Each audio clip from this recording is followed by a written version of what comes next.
ഞാനിപ്പോൾ ലൈവിൽ വരാൻ കാരണം യൂട്യൂബിൽ ഇപ്പോൾ കുറേ റൂമേഴ്സ് ഇറങ്ങിയിട്ടുണ്ട്. എൻ്റെ മാരേജ് കഴിഞ്ഞു, ഞാൻ മാരേജ് ചെയ്യാൻ പോവാണ്, പ്രണയത്തിലാണ്, അതും നമ്മുടെ ഫിലിം സ്റ്റാർ ബാലചേട്ടനുമായിട്ട്. അങ്ങനെ ഒരു ഫേക്ക് ന്യൂസ് ഇറങ്ങിയിട്ടുണ്ട്. അത് എന്തിൻ്റെ ബേസിലാണ് ഈ ചാനൽ, ആ യൂട്യൂബ് ചാനൽ അങ്ങനെ വീഡിയോ ഇറക്കിയേക്കുന്നതെന്ന് എനിക്ക് മനസ്സിലാവുന്നില്ല.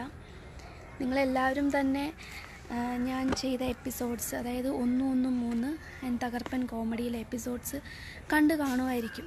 എല്ലാവരും തന്നെ അത് കണ്ടതെന്നാണ് എൻ്റെ വിശ്വാസം. ആക്ച്വലി എന്താണ് ഞാൻ അതിനകത്ത് പറഞ്ഞിരിക്കുന്നത്? ഞാൻ പറഞ്ഞേക്കുന്നത് ഞാൻ ബാലചേട്ടൻ്റെ ഫാനാണ്, വലിയൊരു ഫാനാണ് എന്നാണ് ഞാൻ പറഞ്ഞേക്കുന്നത്.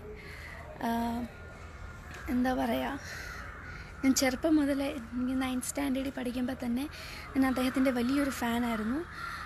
ഒരു സെലിബ്രിറ്റിയുടെ ഫാനാകുക എന്ന് പറയുന്നത് തെറ്റായിട്ടുള്ള കാര്യമാണോ? എനിക്ക് തോന്നുന്നില്ല.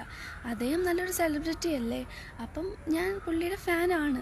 അതിനകത്തിപ്പോൾ എനിക്ക് മിസ്റ്റേക്കൊന്നും തോന്നുന്നില്ല. പലരും ലാലേട്ടൻ ഫാൻ കാണും, മമ്മൂക്ക ഫാൻ കാണും. അതുപോലെ ഞാൻ ബാലചേട്ടൻ്റെ വലിയൊരു ഫാനായിരുന്നു. അന്ന് ഞാൻ 9th സ്റ്റാൻഡേർഡിൽ പഠിക്കുമ്പോൾ ഇദ്ദേഹം പത്തനംതിട്ടയിൽ ഒരു ഇനാഗുറേഷന് വന്നിരുന്നു. അന്ന് ഞാൻ കണ്ടു, എനിക്ക് ഓട്ടോഗ്രാഫൊക്കെ കിട്ടി. ഞാൻ ഭയങ്കര എക്സൈറ്റഡ് ആയിരുന്നു. ഇന്നിപ്പം വർഷങ്ങൾ കഴിഞ്ഞു, ഇന്ന് ഞാൻ ഒരു ആക്ട്രസ്സായി. അതുകൊണ്ട് എനിക്ക് തകർപ്പൻ കോമഡിയിലും അതുപോലെ 1, 1, 3 ഒരു ഗസ്റ്റായിട്ട് പോകാനുള്ളൊരു ഭാഗ്യം കിട്ടി.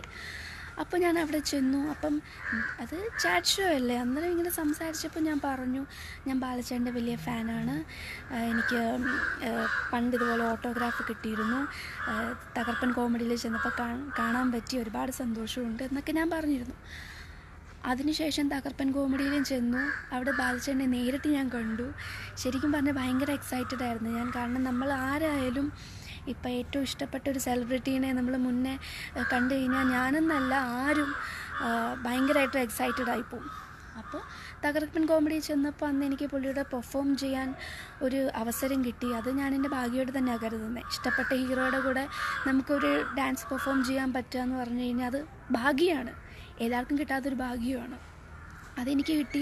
ഞാനത് എൻജോയ് ചെയ്തു. ഞങ്ങൾ ചെറിയൊരു പെർഫോമൻസ് ചെയ്തു. അത് എല്ലാവരും എപ്പിസോഡ്സിൽ ചാനൽ എല്ലാവരും വളരെ ഹാപ്പി ആയിട്ട് ഫണ്ണി ആയിട്ട് എൻജോയ് ചെയ്താണ് ആ എപ്പിസോഡ് ഞങ്ങൾ ചെയ്തത്. അതുപോലെ ടെലികാസ്റ്റ് വന്നപ്പോഴും നന്നായിട്ട് തന്നെ ഒരു എപ്പിസോഡായിരുന്നത്. പക്ഷേ ഞങ്ങളെല്ലാം എൻജോയ് ചെയ്തൊരു കാര്യം യൂട്യൂബിൽ ഇത്ര നെഗറ്റീവായിട്ട് വന്നതിൽ ശരിക്കും പറഞ്ഞാൽ ഒരുപാട് വിഷമമുണ്ട്. എന്നാൽ ഞങ്ങളാരും ഒരിക്കലും വിചാരിക്കാത്ത കുറേ ന്യൂസാണ് ഈ എപ്പിസോഡ്സിൻ്റെ പേരിൽ യൂട്യൂബിൽ വന്നേക്കുന്നത്. അതുപോലെ തന്നെ 1, 1, 3 ചെയ്തപ്പോൾ റിമി ചേച്ചിനെ കുറിച്ച് എന്ത് മോശമായിട്ടാണ് ആ ചാനലിൽ, യൂട്യൂബ് ചാനലിൽ അവർ പറഞ്ഞേക്കുന്നത്. എന്ത് മോശം വേർഡ്സാണ് യൂസ് ചെയ്തേക്കുന്നത്. എന്തിനാണ് ആ ചേച്ചീനെ കുറിച്ച് അങ്ങനെ പറയുന്നത്? പുള്ളിക്കാരി നമ്മളെല്ലാം ആക്ച്വലി എൻ്റർടൈൻ ചെയ്യുന്ന ഒരാളല്ലേ.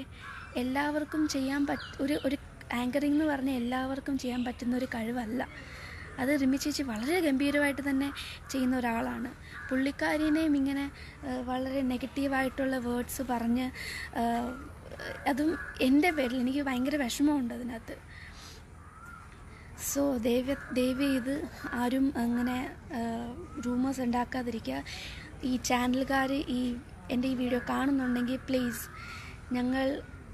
നമ്മളെല്ലാം മനുഷ്യന്മാരാണ്. മനുഷ്യന്മാരുടെ ലൈഫ് വെച്ചിട്ടല്ല വീഡിയോസും ലൈക്സും ഷെയറും അതുപോലെ ക്യാഷും ഉണ്ടാക്കേണ്ടത്. എല്ലാവരും ഹാപ്പി ആയിട്ടിരിക്കുന്ന രീതി വേണം നമ്മളതൊക്കെ ചെയ്യാൻ.